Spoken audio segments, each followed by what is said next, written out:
waiting for the clock to strike.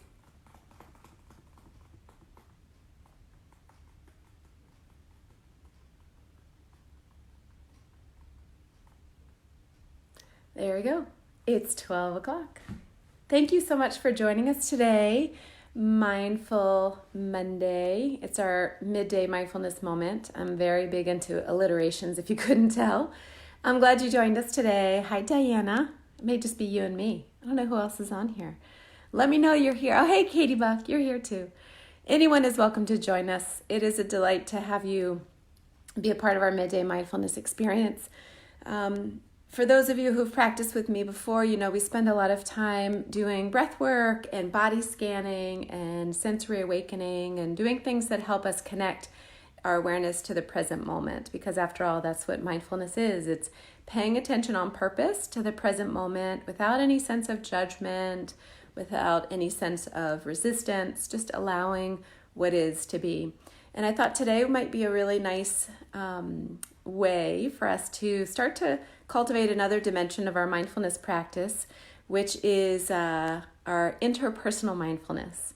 So many of you are at home with family members, and we're going to be, I don't want to say stuck with them because we love them dearly, but we're going to be in the same space, sometimes small spaces, with these people for who knows how long. It's unknown. And so when we can cultivate our interpersonal mindfulness, it gives us a chance to give that same sense of space and grace and acceptance to those who we're sharing the house with, much like we would just offer to ourselves in our personal mindfulness practice. So interpersonal mindfulness, there's a whole field of interpersonal neurobiology. If you're interested, I would suggest looking up Dan Siegel and some of the work that he's done. He's written a lot of books for parents in particular, many of which I use when I'm teaching my mindful parenting workshops. So the basis of interpersonal neurobiology is just establishing these strong, secure connections with others so that they feel safe and seen and soothed. And in that space where we're feeling connected relationally, we start to build these neural connections that make us feel really safe and loved and secure. And so this is a time in our world where everyone's looking to feel a little bit more safe, a little bit more secure, a little bit more trusting that things are going to be okay. And we as parents, if you're home with your kids, we really need to be beacons for that strength, but we don't always feel safe and secure on our own. So where do we find that? So by building your own personal mindfulness practice and then translating that into your interpersonal mindfulness practice with your family, you can really start to build a foundation of safety and security within your own home. So today's little guided meditation, it's more of just a mindfulness experience. It comes from this book, which is kind of cute, called Practicing Mindfulness by Matthew Sokolov. And it talks about how when we're in the company of others, whether strangers or known people, we always approach it with biases, right? We always sort of start labeling people in our minds or judging them, sometimes not even consciously. It's just part of our being, our human being. And so he challenges us to kind of wipe the lens clean. And there's an expression that we don't see people as they are, we see people as we are. Because when we are seeing people, we're interpreting them through our own lens, and our lens can be clouded with biases and assumptions. And so when we can pause in a moment and wipe the lens clean, gives us a chance to see people with a fresh perspective, just allowing them to be as they are, not as we are judging them. And so for this practice, I invite you just to settle in. Settle in. Hi, Anne. Hi, Kelly. I'm glad you guys are here. And this is called People Are People. And it reminds you to see others as the three-dimensional humans that they are, not just as these single-dimensioned labels that we often place upon people. So once you get settled into a comfortable space, if you feel comfortable closing your eyes, close your eyes. Otherwise, allow the gaze to float downward to the earth.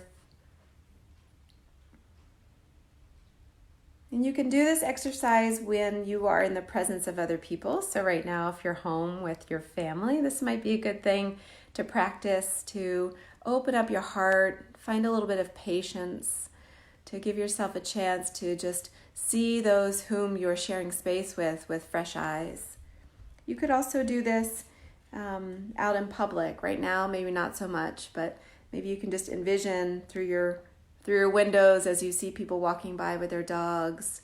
You can bring this same sense of interpersonal mindfulness or external mindfulness into your practice as you see people from afar. Just bring someone into your mind's eye. Maybe it's, again, someone in your family. Maybe it's a neighbor. Maybe it's the really nice checkout person at the grocery store the other day who is feeling just as concerned as you are. And just notice how the mind habitually labels people. We're always assessing right away whether we think someone is attractive or not. We might start to create stories about their life in our minds. We make snap judgments about what their life is like based on what we can see from the outside. And as you come in contact with these people, either in person or in your mind's eye, just notice what arises. Notice what fills your mind. Don't try to deny or shame yourself for being judgmental. It's part of the human experience. Just notice what's present.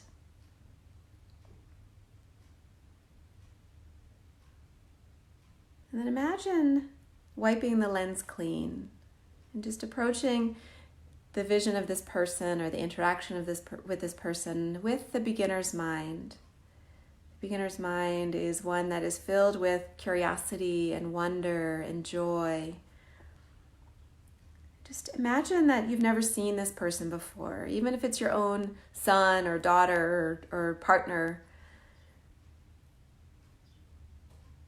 Just start to see this person as a living, breathing, feeling, sensing human.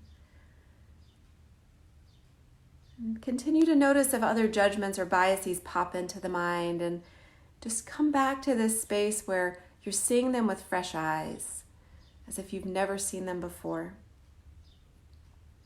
Recognize that this person you're imagining has interests and talents, has friends, feels love, feels pain.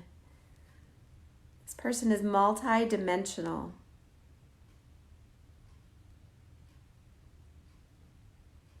And then start to bring awareness to this person's possible experience. Like you, this person you're imagining has hopes and dreams. He or she has fears, concerns.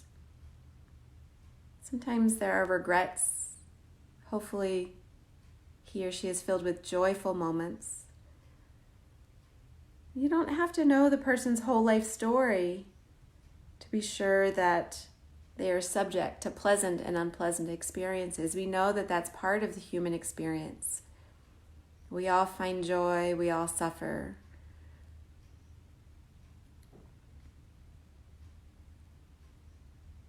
So the way that we would end this practice is by offering some words of loving kindness. We did a metta meditation last week. So I'm going to bring in elements of that metta meditation as you hold this person in your mind, as you invite awareness into their being as a multi-dimensional human, and see them with fresh eyes rather than through your lens of bias and assumption. And as you welcome them into your mind, start to welcome them into your heart as well, and offer them these words of compassion. You can say them out loud, or you can say them in your mind. May you be happy. May you be healthy. May you be free from harm. And may you always feel safe and know that you are loved. And you can repeat those thoughts of loving kindness over and over and over.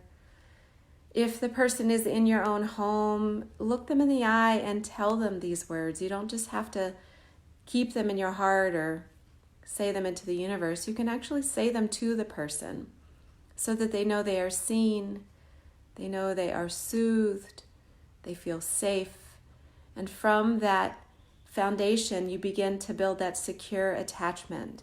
And maybe you redefine your relationship altogether. Maybe you notice a little bit more patience where you otherwise would get emotionally reactive or agitated. And maybe you notice this person being more responsive to you as well, softening a little bit, being more cooperative. Just notice.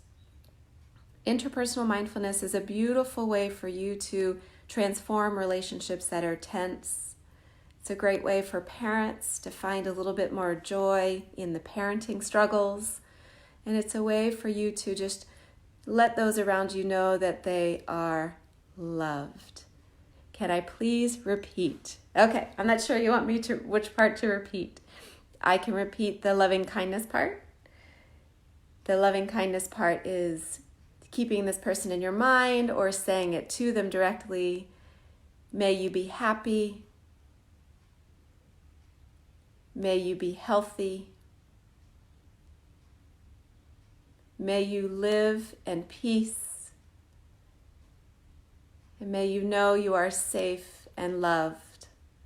And you can change the words to suit you, whatever feels authentic. Create your own little personal meditation that offers really genuine sentiments of love and kindness from your heart to the person. And again, since we're sharing space with these loved ones, tell them. Let them hear you say it. Let them know they are loved. Let them know they are safe. Let them know that you wish them nothing but health and happiness. And notice how, again, this will transform your relationship. Yes, Anne, it absolutely works for marriages as well. We are spending a lot of time together in close quarters under stressful conditions. So taking this time, and we've been given the gift of time, find this pause to clear the lenses so that you're not looking at people the same way you always have. Look at them with fresh eyes, with an open heart, and let yourself truly melt into a stronger relationship where you are making each other feel seen, heard, safe, and secure. All right? And I'm happy to do more interpersonal mindfulness exercises throughout the week. If there's anything in particular that you'd like to see in these noon mindfulness experiences, just drop a comment down below. I love seeing them pop up.